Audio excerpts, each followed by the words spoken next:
members, speakers from all over Ontario, and we'll be showing folks how to submit to the consultations on Bill 23 that will be going on until December the 9th.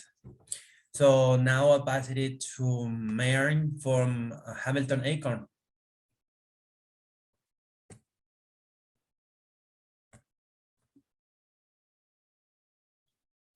Marnie from Hamilton Acorn.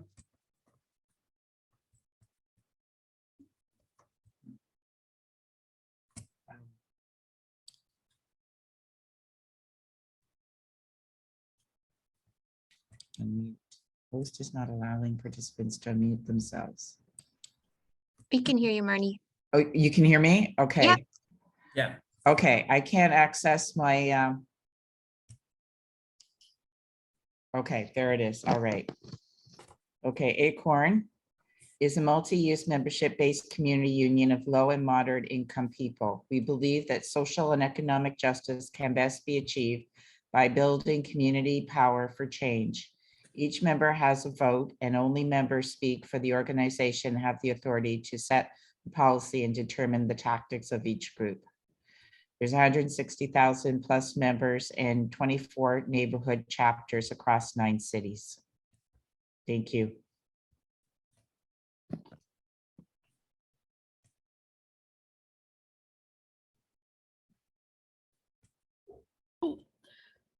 Hello, everyone. My name is Ria Rini, and I'm just going to do an overview of Bill 23. Basically what we've done so far, what Acorn's done so far in terms of our action on Bill 23, as well as our demands for scrapping it.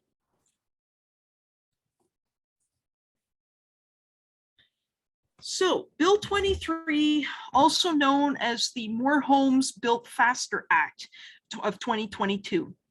It was announced by Premier Doug Ford on October 25th, 2022. It aims to build more housing and streamline processes.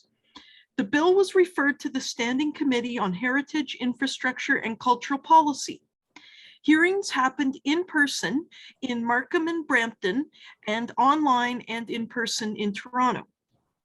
Acorn, allies, community and climate groups were able to speak at the committee. The bill takes away power and money that cities can use to build and protect affordable housing, and that's why we have to fight it. Oh, comment from Ray. I hear you, but I don't see you. Okay, my dear friend, I'm putting on my video. I'm sure you can see me now, hopefully. Just going to talk about some of the gains in affordable housing that have been won by Acorn and our allies in terms of inclusionary zoning, because while Bill 23 has been introduced and it's been put through the legislature, we still need to look at the gains we've had and let them guide us forward for victory in the future, especially when it comes to fighting back against this ridiculous bill. So gains in affordable housing won by Acorn and allies are, in Toronto, set aside rates of 16 to 22% in developments with a 99-year affordability term. In Mississauga, a set aside of 5 to 10% of units in a development with a 99-year affordable term for ownership units. In Ottawa, there's a consideration to set aside 20% of units in condos. And Jeff just had a question. What is a set aside? So a set aside is essentially within a development. If you look at all the units, there's a taking of some of those units and making them affordable only units, meaning they're to be made affordable based on a certain definition of affordability. So it could be a certain percentage of market rate, and that'll be considered affordable, say, 60 to 80% of average market rate, or it could be affordable based on a person's income. And that's the definition that Acorn definitely prefers. I think we went ahead slide. Would it be okay if we just went back to the inclusionary zoning? Oh, thank you. So inclusionary zoning, or IZ, it allows cities to mandate a specific percentage of new developments to be set aside as affordable. Cities have the power to craft and legislate their own IZ bylaws and build some real affordable housing. However, Ford has already restricted these powers when the PC government was elected in 2018 by limiting IZ units to major transit areas. But this legislation goes a step further, this Bill 23, by taking away any power cities have in drafting their IZ policies, which is a real shame. And ridiculous number of the IZ units of a new development will be set aside, only 5%. The units will be kept affordable for only a maximum of 25 years, not the 99 years that we prefer. And under Bill 23, the definition, or not Bill 23, sorry, the powers that Ford restricted in terms of what cities can do. The definition of affordable housing will be based on 80% average market rent and not on 30% of household income, which is a darn shame. So moving on to rental replacement bylaws, we need them, because landlords are increasingly using renovation or demolition as a tactic to displace long-term tenants and significantly raise rents. Cities like Toronto and Mississauga have rental replacement bylaws to protect existing affordable housing and tenants' right to return in case of demolition and conversion of units to condos. But despite these rental replacement bylaws, Bill 23 will go ahead and scrap them to address the issues of, quote, aging, energy inefficient rental housing stock and accelerate, quote, building more housing. We can't meet carbon emission targets at the expense of low income affordability. So unfortunately, the province has already done you know, a lot of the work to get their Bill 23 items in place. They've already got an online consultation to standardize municipal bylaws, and we'll be looking at that later on tonight.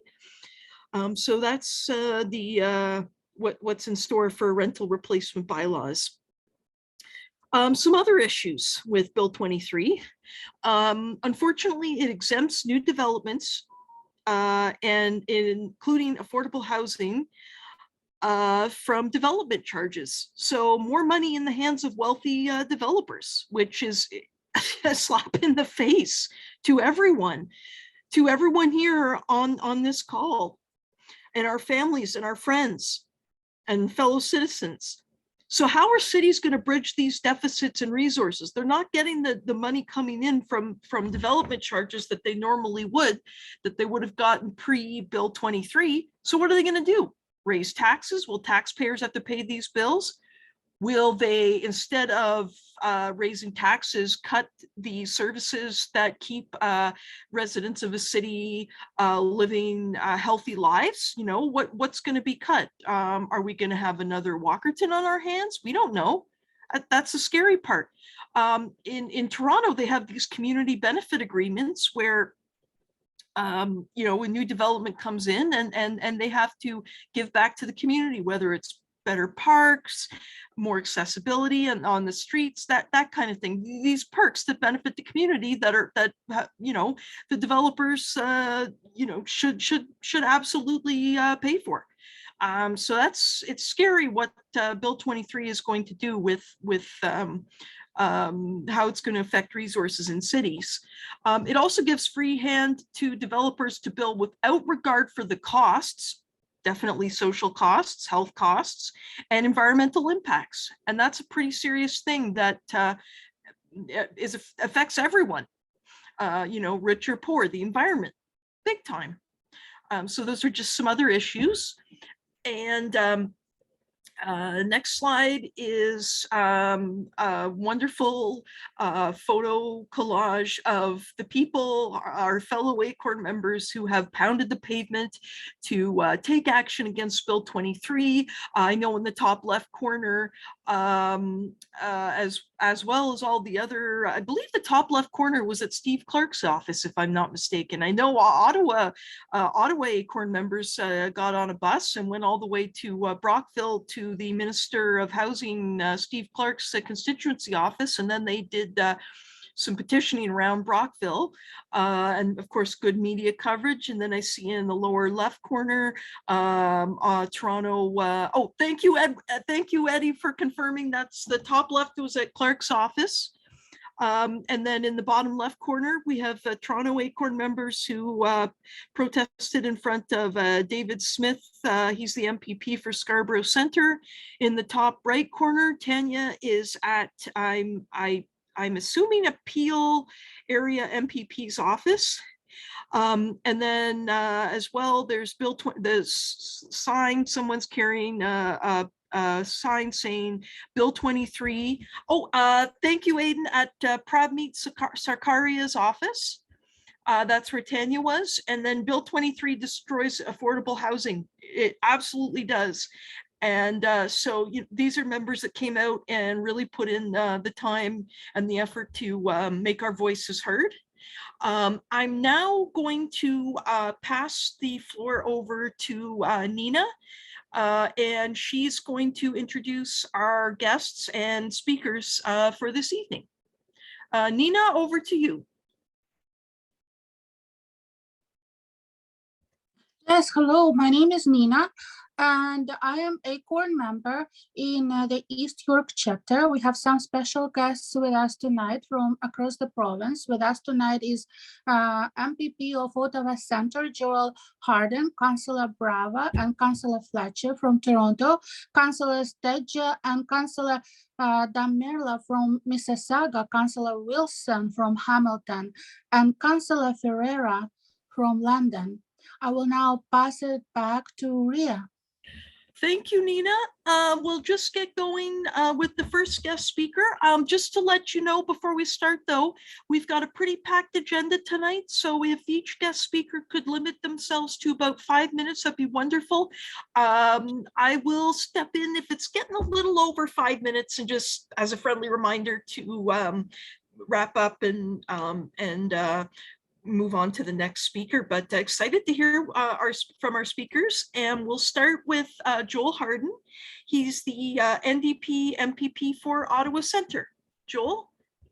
Well, thank you very much, Ria, and hi, everybody. Hi, friends. How's everybody doing out there in Zoom world? I no longer can see all the Zoom boxes, so I'm assuming in all your Zoom boxes, you're doing as well as you can be. Want to start in a good way by acknowledging that I'm sitting here in my own home, which is on the unceded and unsurrendered territory of the Algonquin and Anishinaabe peoples. I saw as I logged on, there's other people from the city we otherwise know as Ottawa, but I just want to acknowledge the land historically taken care of by Algonquin and Anishinaabe neighbors and thank them for their friendship and all the lessons they teach us. One of the big ones I've learned over the years is the power of community organizing. And I'm also proud to just quickly preface it by saying I am a very, very proud ACORN member. I have been for a very, very long time. So I want to thank ACORN for throwing this meeting together. I'm going to be as brief as I can. Ria and Bhumika and other folks are pulling this space together. I just want to give everybody a huge shot in the arm and thanks for all the organizing you've been doing. For those who are on this call who are not part of ACORN or part of other social justice organizations, I want to thank you too. And this is why I've served at the committee where this bill got sent to. I have seen the ridiculous arguments being put forward by conservatives. Essentially, it boils down to, let's make our rich developer friends happy and they will magically create more affordable housing. And we know that's not true. We know this bill is a wish list for the powerful developers, people like Carlucci, the very big and powerful folks who want to carve open, very sensitive ecological greenbelt space. And that's the bad news, but here's the good news. I've never seen a community as galvanized before as it is today. We had a wonderful rally this morning led by ACORN here in Ottawa that brought together environmentalists, ACORN members, all folks from all walks of life, people who live in the downtown, who live in the suburbs, even people who came in from rural Ottawa. And that is actually very promising. I want to end with this notion that governments can pass laws, but communities get to grant consent. So I want you to be sending in the information that we're going to be talking about by that December 9th. So you are on the record. But I also want, if the government is watching this, I want to put you on the record that CUPE education workers showed you who's really in charge of this province, who really cleans the schools and looks after our children every single day. And that is also the case for people who fight for affordable housing, fight to protect our environment. So this government, having gotten 18% of possible voters in the last June election and think they have the biggest majority in Ontario history, they really need to move with a lot more modesty and realize that people are very, very upset with what this bill, Bill 23, does to try to take away hard-fought gains that ACORN and other organizations have won. So I want you to know that governments can pass laws, but communities grant consent. And CUPE education workers just showed us. They made this government back down. We were on the cusp of a general strike in this province.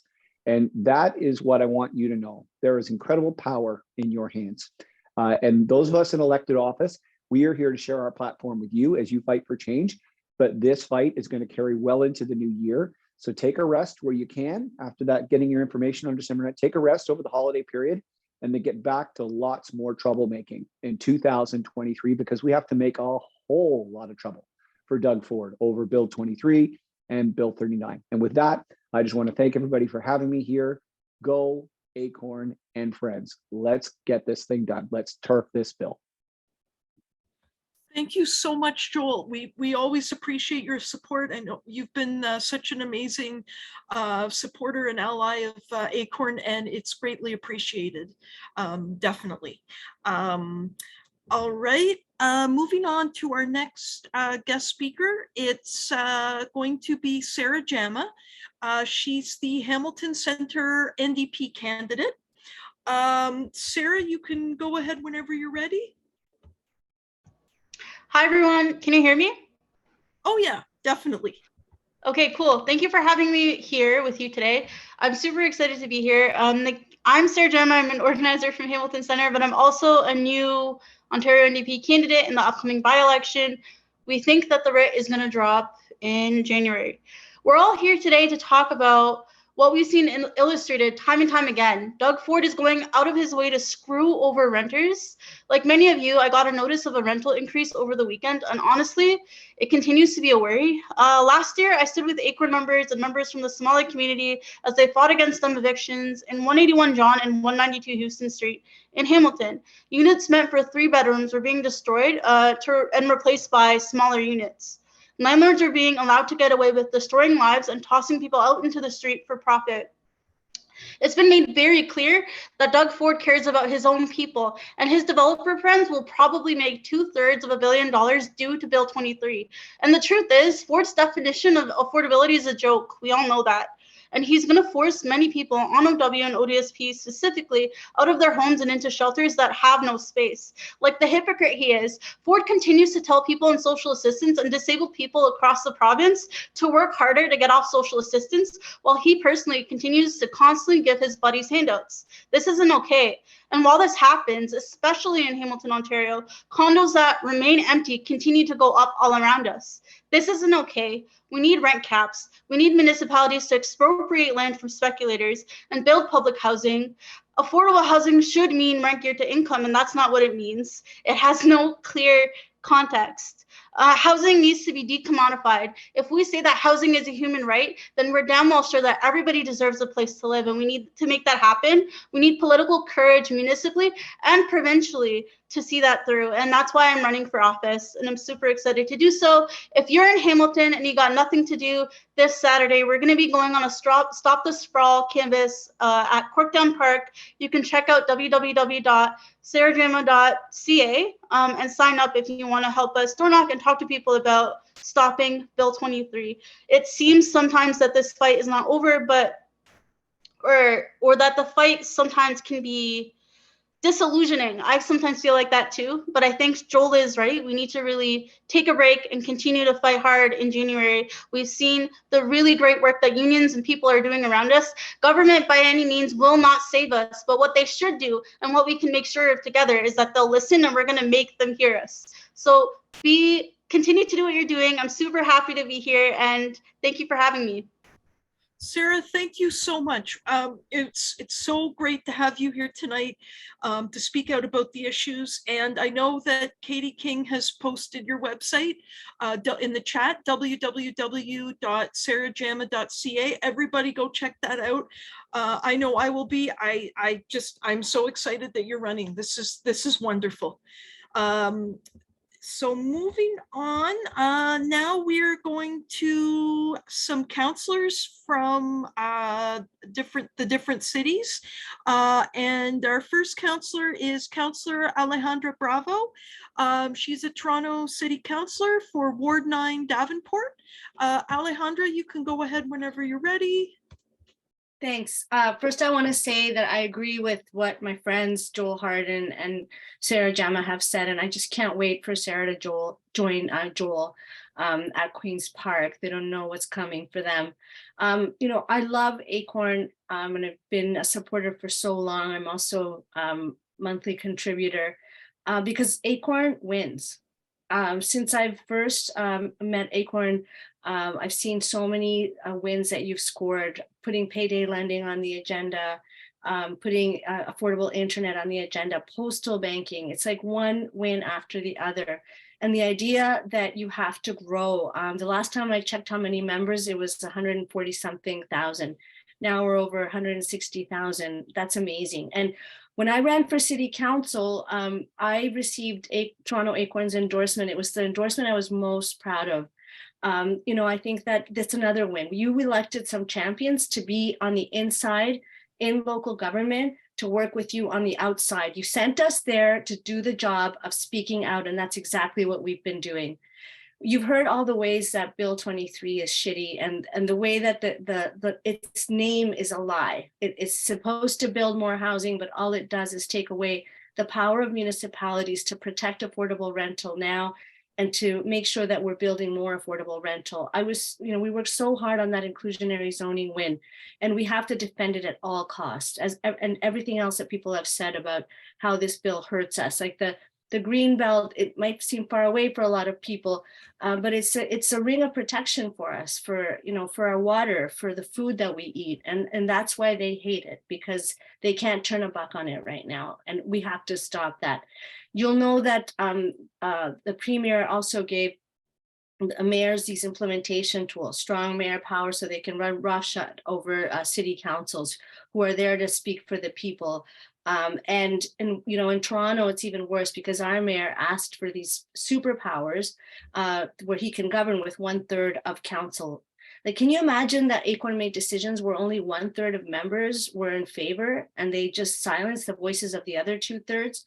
It's a shame also, because this is the most diverse and council that we've had. It represents people from all over the city, and it's the most progressive council we've had in a long time. We are not going to be silenced, and we've been speaking out together. These tools are just to make the mayors and councils just like an extension of the Ford government's agenda, which we know we have to defeat. And I'm here to say that, we need you. We need Acorn. We need Acorn because it's the only people's organization all across this country that can grow and that can speak, and that with so much power and energy and solidarity can join with other movements and organizations. Like, there are so many things, good things that we have to defend right now that we wouldn't even have dreamed of if it hadn't been for you. And I just want to tell you that you can count on me. You can count on my vote. You can count on my support. And I'm going to be there to champion the things that you are going to fight for. And we are going to defeat these guys. We got them on their heels in lots of different ways, and we've got to push together. Thank you so much for the chance to be here with you tonight. Thank you so much, Councillor Bravo. We are incredibly grateful for your support. Thank you so much. Next, we have another councillor from Toronto, Councillor Paula Fletcher for Ward 14, Toronto-Danforth. Hello, everybody.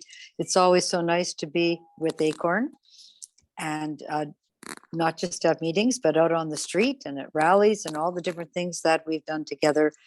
And it's especially nice tonight to be here with the new councillor, Alejandra Bravo. And I think after what she had to say, you'll think, wow, we're so lucky to have her at City Hall. And that's what I think too. We're very lucky to have you at City Hall, Alejandra. To organize and to be such an ally for tenants and low-income Torontonians.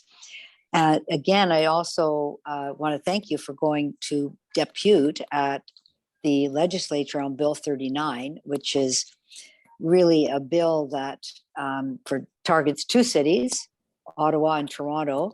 And instead of having a majority rule like you have in Acorn when you vote on things, it becomes a minority rule with the mayor and 8 other councillors able to make change and vote and pass things at City Hall. It's quite stunning, actually. I'm sure that when you think about it, you think, how can this happen? It is a democratic country. How can we have such an undemocratic procedure brought down by the provincial government? And if it's so important, only in 2 cities. I think we know Doug Ford well enough to know how he treats Toronto as the capital of Ontario and Ottawa as the capital of Canada, kind of thinking he would really like to run them both.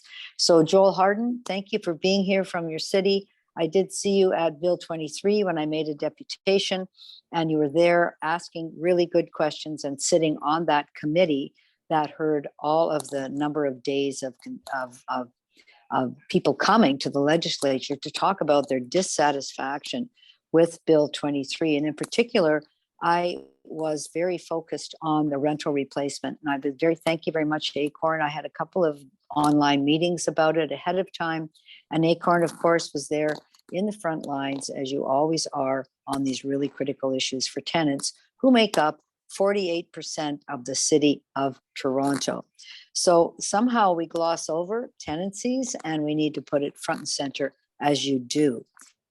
The rental replacement problem is a very, very big one, as you know, and you've heard already, but I'll touch on it one more time, which in the city of Toronto, since 2002, we've had legislation that says if a landlord or somebody buys a rental building and there's more than 6 units in it, they have to replace the 6 units or they have to fund the replacement of those 6 units. And the wiping out of that by the Ford government leaves tenants in a very vulnerable situation because, as you know, and I spoke about it at the committee, there's parts of Toronto in our city, and I'm sure it's like that everywhere else, that actually are zoned for apartments. East York is zoned apartment neighborhood, and that is large buildings, 20, 25 stories tall, that were built as rental apartments. I think we're all very worried with Bill 23 that developers could buy those buildings and now be able to condoize them, whereas in the past, they could not have bought a building of that nature and turned it into condos because they would have to replace every single unit, rental unit in that building. So when you look at what a bonanza and a gift this is to developers, every bill that has come from this provincial government, from the Doug Ford government, has been a developer bonanza. And it is very, very troubling. It is the NDP put up a heroic effort as the official opposition.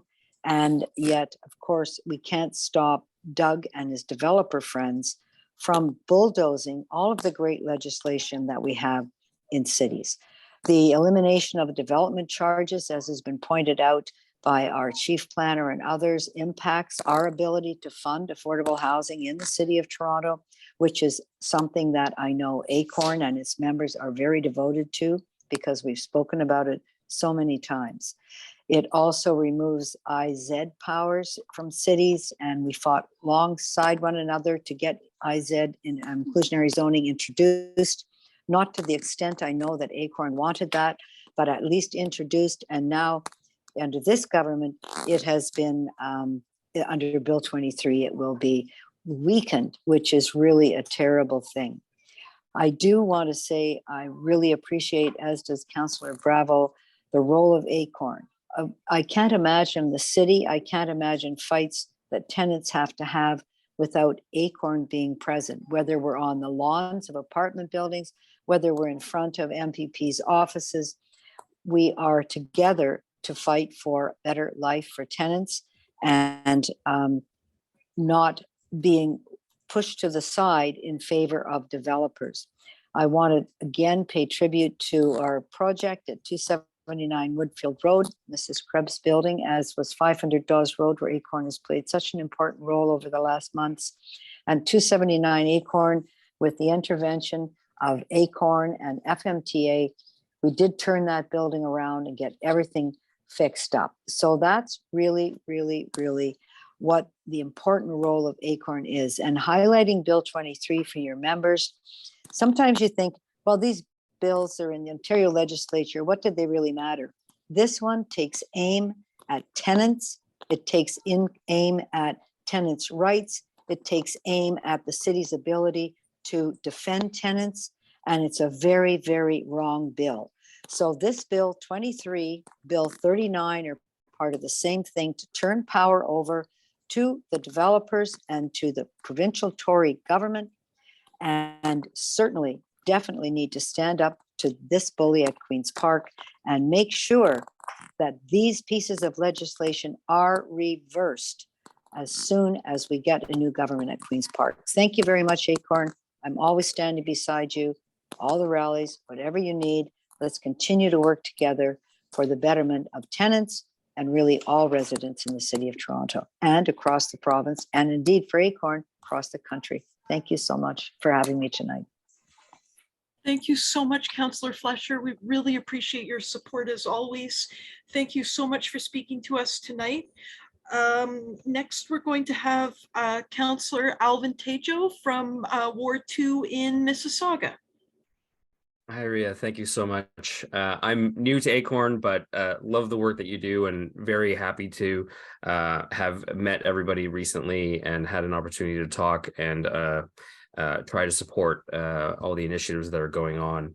I'm recently elected in the most recent election here in October, but Mississauga, as part of Peel, we're over 1.5 million people. It's the second largest municipality in Ontario.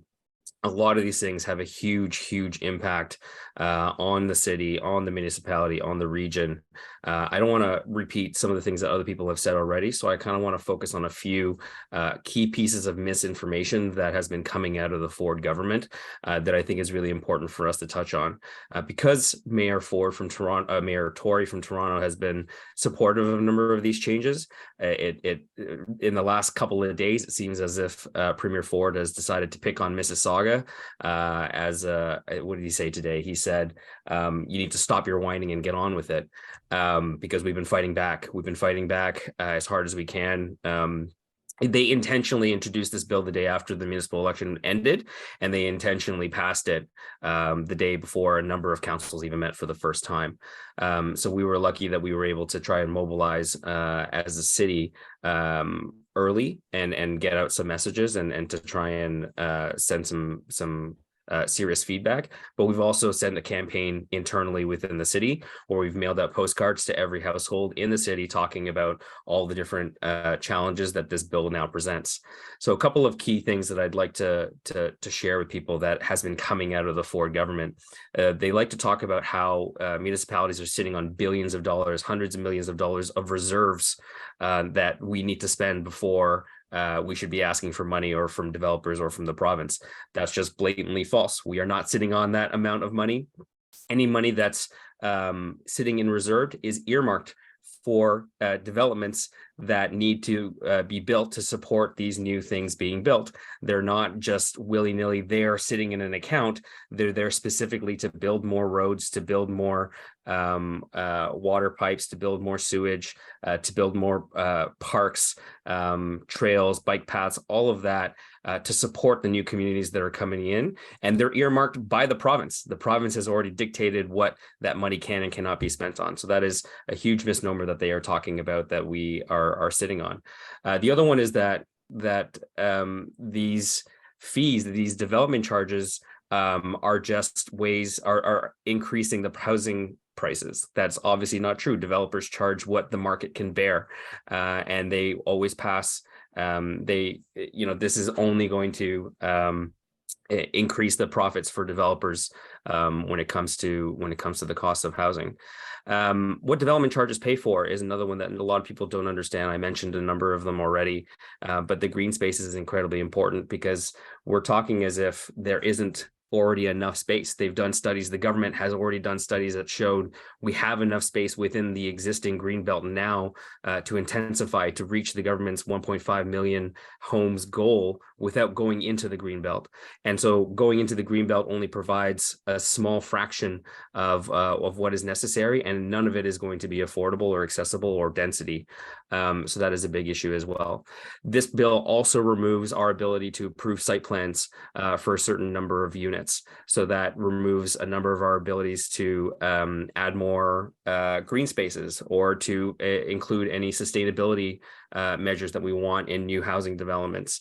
That is, a huge problem for us here. The redefining of what affordability is that was mentioned earlier in the briefing in Peel region, that means a household income of $95,000 to be considered affordable. So they've moved the goalposts.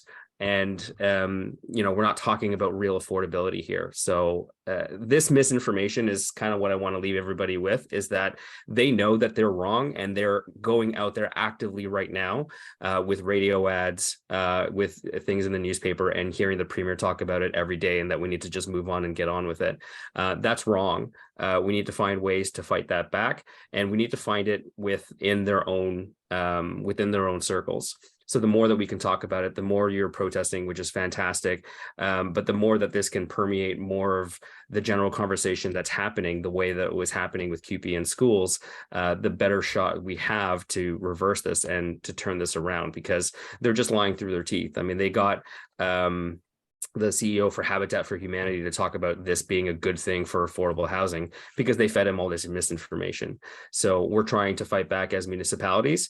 The problem is not all the municipalities are on the same page, and you get certain municipal leaders who are not seeing this as much of an issue because, maybe they're not as concerned about affordable housing, or they're close with developers. So this is something that the city of Mississauga and the region of Peel are trying to push back hard against right now, and we're taking the brunt of it from the premier, but that's okay, because this is what we need to do moving forward. And I know Councillor Damarla is not here tonight, but our council has been pushing very hard to see what we can do to get this reversed. So thank you. Councillor Tedjo, thank you so very much for providing that info. It's very valuable to have allies such as yourself. We really appreciate it. Next, we'll have Councillor Alex Wilson of Ward 13 in Hamilton. Thank you so much, Ria, and thank you everyone for being here. I also just want to shout out, I think I also saw my colleague, Councillor Craig Kassar on the line. So another Hamilton friend here. Really, really exciting to be here with almost 150 people. I think I was seeing on this slide just this past weekend, I'll say on my birthday. What a great present. We had almost 1,000 Hamiltonians and folks from Halton come out in front of our city hall at a rally saying no to Bill 23, saying that we need homes for all, not housing for sprawl. So exciting that this pushback is not just happening here. It's happening in Halton, it's happening in Mississauga, it's happening in Ottawa, it's happening in Toronto. It's happening across our city, and it's being driven in cities that have Acorn chapters by Acorn chapter members time and time again. So thank you everyone on this call for the work you are doing in your home communities to push back. Because of the work Hamilton Acorn members have been doing for years to protect tenants in our city, the city of Hamilton was so close to getting rental replacement bylaws. We were so close to protecting tenants from eviction and demoviction. We were going to take the steps that Toronto and other cities had taken because their Acorn members demanded that they take those steps. We were there. And now in the context of Bill 23, we don't get those staff reports anymore. Or if we do get those staff reports, we're not able to enact the changes that other cities have already done. So our hands are literally being tied, and we are not able to pass these laws to protect tenants. I don't think that's acceptable as a tenant on council. I don't think that sounds acceptable to anyone on this hall who, as Sarah was saying, we're struggling to pay our rent already. We're already getting rent increases that we can't afford. And now our city councils aren't able to protect the rental units we have from being torn down and turned into luxury units. That's despicable. It helps no one except the rich in this province get richer. And I think understanding that frame, Councillor Tedjo helped walk us through some of the lies the Ford government's been telling. We know these are lies. And so the question now becomes, how are we going to push back? And I think this is really such an exciting opportunity. We've been, as a council, we've been writing letters, we've been passing motions, but I think it's the stuff happening outside of council that gets me really, really energized. It's when you get 1,000 people in front of City Hall, all coming together from labor, from rental rights, from environmental groups, seeing the intersections between this work and joining together. Because we know we're in a crisis, and it's not just the affordability of our homes that's at stake. By carving open our greenbelt, the home that we all share, our planet, is suffering. We know that we are in multiple crises right now and they are connected. And rather than seeing a solution that is also connected, that we can provide housing for those in need, that we can ensure everyone can have a home they can afford, free housing, things like that, that's green, that's good, that we create jobs in our local communities building that housing. We can't do those things. We can't see those intersections with this government. So it's incumbent upon all of us, as everyone's been saying, to not let this government say, oh no, you're just being difficult. You're just not understanding what we're trying to do here. We do understand, that's the problem. And so I think be prepared for a media cycle that gets, calls us annoying or calls us not getting over it or not settling in, and relish that, because the Ford government tried to do this to Hamilton before and we told them no. And so they've come back with Bill 23 to try and make us, and we're gonna say no again. And much like our city is going to continue saying no, everyone else needs to keep saying no. And that's, I think, what we're hearing across this call from electeds, and that's so exciting, but we can't do it. And, it needs to happen, and it needs to start in the grassroots too. And so exciting folks from across the province are here. And how can we help is the question I really want to leave you with, is as we keep going and as we keep protesting, invite us. I want to be there. I want to help out. This is I'm a renter too. This is about all of us. So thanks everyone for coming out tonight. Councillor Wilson, thank you so very much. That's it for our guest speakers for tonight. I just want to say to each and every one of them, thank you so very much. We know how valuable your time is, so we really, really appreciate you being on the line tonight with us. Thank you so much. I'll now turn the floor over to Tanya, and she's going to talk about the IZ consultations that are taking place online. Hi, good evening, everyone. The provincial government is holding consultations for IZ and for rental replacement bylaws. And I'm just going to go over how to submit comments to for IZ and rental replacement consultations online. Next slide, please. There's deadlines for both of these submissions, both for municipal rental replacement bylaws and the proposal to amend inclusionary zoning. And that deadline is December 9th, 2022 at 11:59 p.m. And amendments to IZ, next slide, please. To make a submission, there's a link on this screen. You can copy and paste this in the chat, please, and people can access this link. And Acorn has kind of posted a template.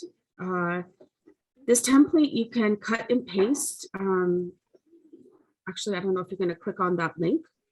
If you can show people that link, what it looks like.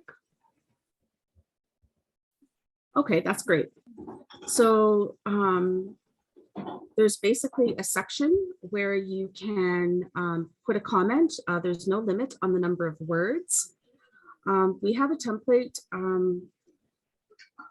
Basically, the More Homes Built Faster Act claims to build 1.5 million homes. And I won't go through all of it, but there's kind of, it's just a short form note, and you can cut and paste that, or you can copy and paste that into the comment section. And if you go down to the bottom, please, Bhumika, if you can just show them the submit button, you just cut and paste into that. This template is completely editable. You can write what you want. You can use the template, not use the template. You can make the submission personal to you, what your experiences are and how you feel about inclusionary zoning or rental replacement bylaws. And then at the bottom, there's a little blue button and you just click submit. And so some of the points that Acorn put in the template is it requires developers to set aside 5% of units in new developments as affordable. It will be kept affordable for 25 years and not in perpetuity like we would like. And it changes the definition of affordable housing to 80% of average market rent. And we want it at 30%. And so this form letter is just a tool for people that may not want to customize. So you're able to cut, paste that and put it into the link. And I think that's all I have for me. And if I'm going to hand it over to the next person for municipal rental replacement bylaws.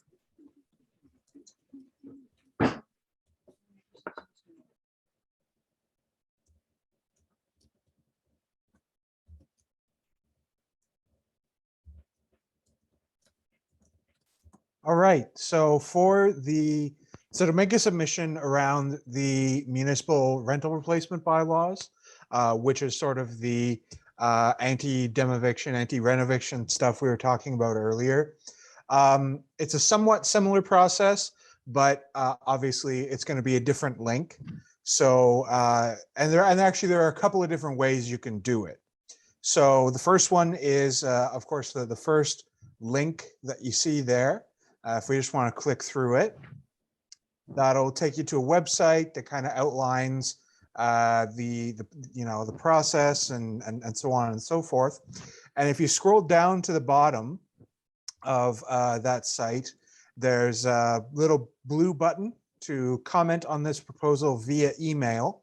So if you click on that, it'll take you to this template that you can sort of fill out, the necessary information and everything.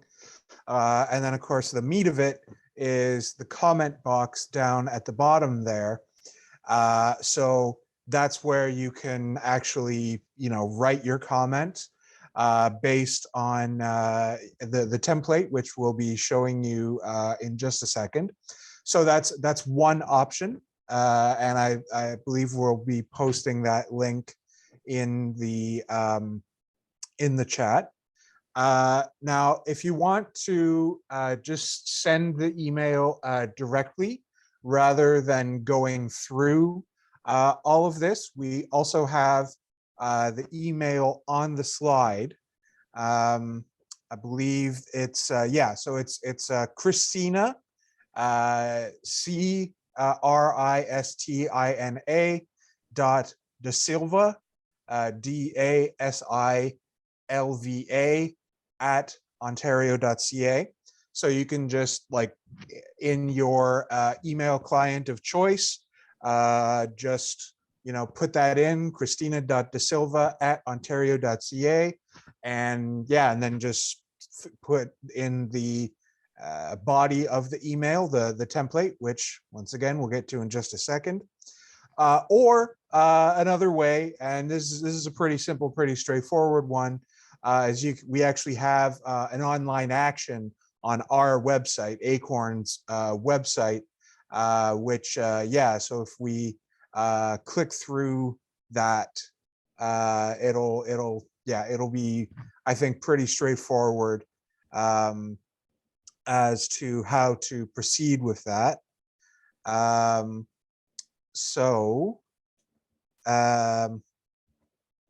If we could just click on the third link.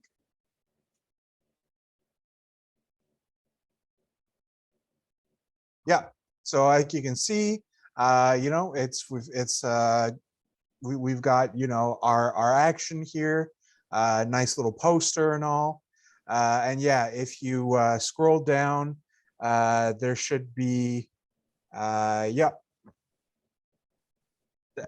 so you can sort of fill out your information to help determine and of course, as per your entering your postal code, it will determine who the appropriate representative to send it to is. And then we sort of have the template that's already directly in the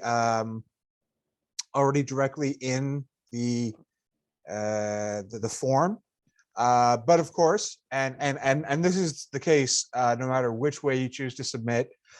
If you want to change parts of the template to personalize it for yourself a little bit more, you are by all means able to do that. So yeah, so that's the way to do it through our website. And then yeah, so if we come back to the slides, we will come now, I believe, to the template itself. So yeah, once again, sort of similarly to, similarly to the, okay, so this is, okay, so this template is actually for the inclusionary zoning. Okay, so just give me a second here.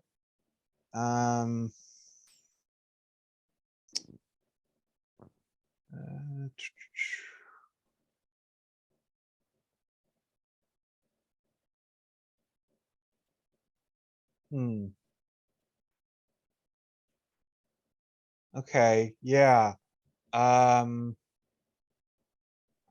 Sorry, Eddie, I'll just fix it. Just give me one moment. Sure.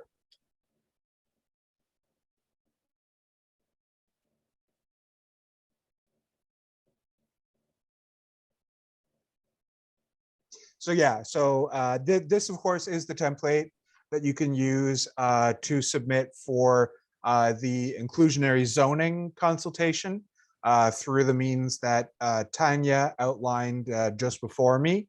But as for the template for specifically the rental replacement bylaws, we are working on getting that up there right now.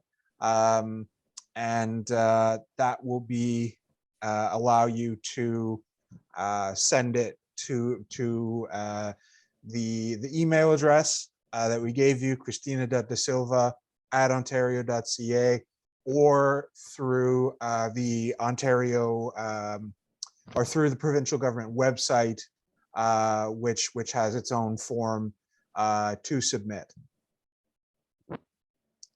And so, you know, one way or the other, that will be, you know, very important, of course, to push back on this, because as we outlined earlier, you know, a lot of cities in Ontario have been moving towards finally enacting protections for tenants who face dem-eviction and rent-eviction. So, you know, the fact that Doug Ford is just kind of doing an end run around all of that, making so that no matter what the citizens and residents of these cities might want, their municipal governments cannot enact it. We need to show him that we are not going to accept that. And okay, so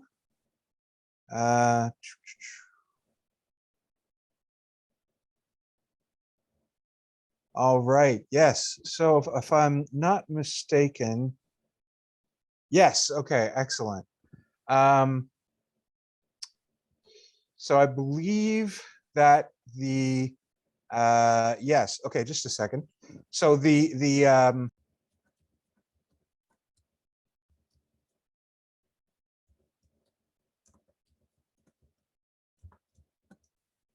sorry, the document we're sharing has been updated. I believe it was, okay, yeah.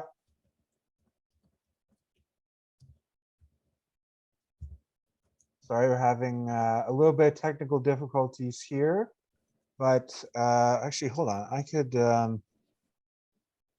yes, all right, there we go. So that is the one that we're looking for. So as you can see, it's a little bit different from the one around inclusionary zoning.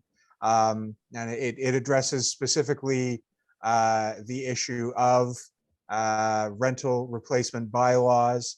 So this is all great stuff. As I said, you can send it to christina.desilva@ontario.ca or through the provincial government website. Again, you can personalize it as you see fit. And yeah, so obviously we have it here, but as Bhumika just said in the chat, we will also be emailing out this template, so you won't have to, you know, copy it word for word from your screen right now.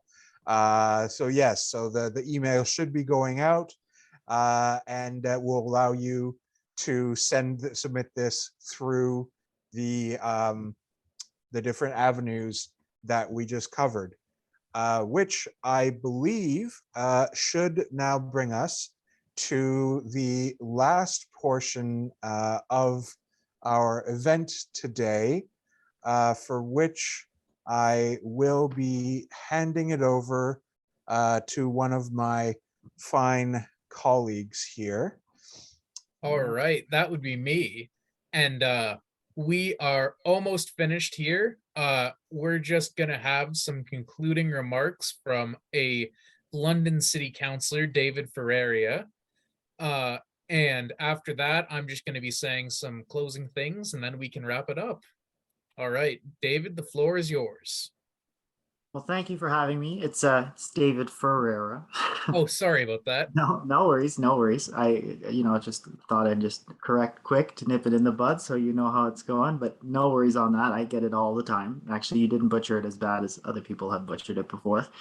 So I just kind of joined on late, so I did miss most of what was presented, but Bhumika has asked me to come and just give some closing remarks. So, just closing remarks on the More Homes Built Faster Act, just like the title itself, More Homes, Build Faster. I could just see Dougie Ford, build it faster. So, that whole executive position that he sees himself in, just trying to push that through.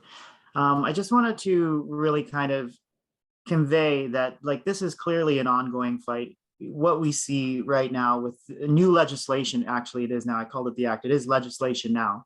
But it just shows just the times that we're in and the fight that we have up against us, up against the majority of people and saying what they want to say. We've had a ton of people, I've had a lot of people come to me in person, tons of emails, lots of phone calls, messages, everybody just coming at me as a city councilor saying, this is not right. This is not the way forward to build, or to bring more homes. It's not about the quantity. It is about the quantity, but it's not just solely about the quantity. It's about the type of homes that we need. We need affordable homes.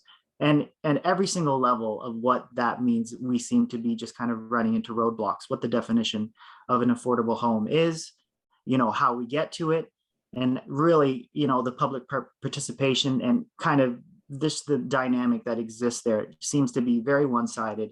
It's not really like a discussion. It's not really something that is being put forward in the interests for the majority of people in London and in the rest of Ontario. As I can see, there's many of you on this call right now, and you're all over Ontario from what I understand. So it's a big fight, and just, to show that we're not accepting this, and we need to have organization. So I'm very thankful that we have an organization like Acorn, and we need to really just show our voice in numbers moving forward with Acorn, and just try to expand and bring people in that see, what the issues really are.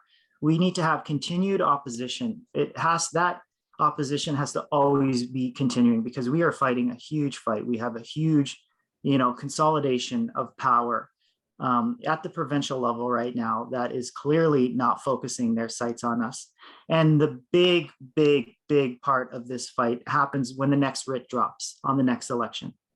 We need to bring people together to come out and vote. I think the turnout was 42%. for Ontario. Does not represent all of Ontario. And I'm sure a lot of the people that voted for this provincial government would probably not vote for this government right now after this legislation comes through. So we need to continue that opposition on those three factors. Another thing, it's very clear whose side the government is on. Like, this is a huge transfer of wealth. That's really how we can kind of boil it down to.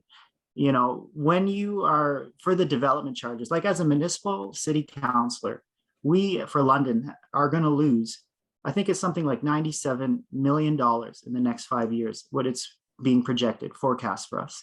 That's $97 million in development charge cost that we're going to have to start flipping the bill ourselves for, so we can actually start developing and growing our city. Something that the Ford government is pushing down our throat, saying we need to bring up, I think the target for us is 47,000, but yet he's taken away the ability to pay for that. And he's not supplemented those costs in any way. We don't have a way to pay for it. I think I've heard rumors that, you know, Ford's going after the federal government now to supplement those costs. But the fact that he's pushed in the bill without actually having a way to supplement those costs really shows what's going on here. So now the transfer of wealth aspect comes in, because the property taxpayer and the people who own their own homes or people who rent, it does, you know, it moves through the entire spectrum, is going to have to flip the bill. So now it's not making housing affordable, it's making housing unaffordable, and it's transferring the wealth from the tax base to developers. And that is like a really big point that I just kind of want to hit home, because it doesn't get more obvious than that. So like, that's really what I wanted to point out. If anyone, you know, asks and you really want to kind of summarize it and simplify it down, it's a good way to say that. But the truth is, if we really want to fight this fight, it is not going to be something that we hit one time off. It's going to be a continued fight. So the fact that we have, like, I think it's like 121 people on this call right now is great. And I hope that we have more and more and more individuals as we go along with these calls, as we go along with these meetings, with these gatherings, and we continue to show our opposition. And when it comes time for the next election, that is really what we need to do. We need to get people to actually be engaged. We need to get them to have an informed vote, and we need to get them to vote and bring in a government that is actually, you know, feeling and seeing the world that we're in and knows, you know, that this is not working. So those are really the closing statements that I kind of wanted to say. And thank you for asking me to come on and have a few words. So I appreciate that. Thank you. I see a hand here. I don't know. Are you asking a question, Bhumika? Oh, no, that's the clapping emoji. Oh, okay. Well, thank you. I appreciate that. Well, if you have any questions, I guess I can try to answer that, but that's really all I wanted to say. So I am really grateful for Acorn. You know, like there's other people that are like amongst everybody here that sees it the way we see it. We just need to start organizing and bringing everybody in. So. Well, thanks so much, David.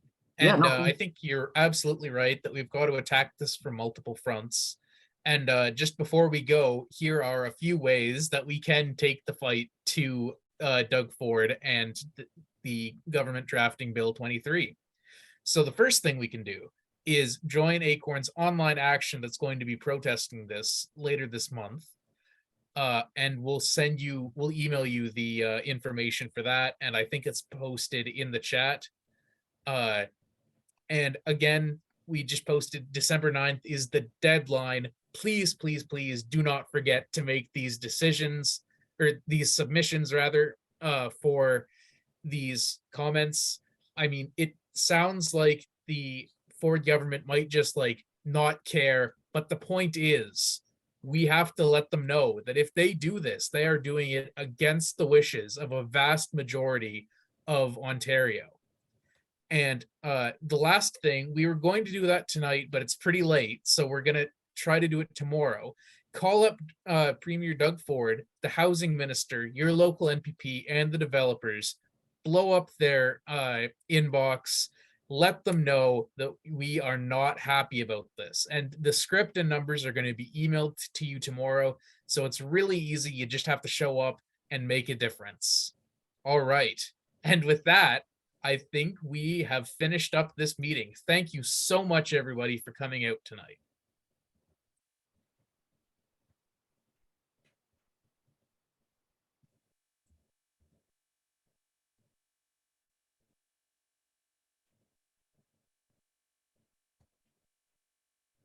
All right. Thank you, everybody. And I'll see you later. Guys, this was really informative. Thank you so much. Happy to help. I'm glad you found it informative. Mighty, mighty acorn. Yeah. Keep bringing it, guys. Take care. Take care. And thanks, Bhumika, for all the tech support.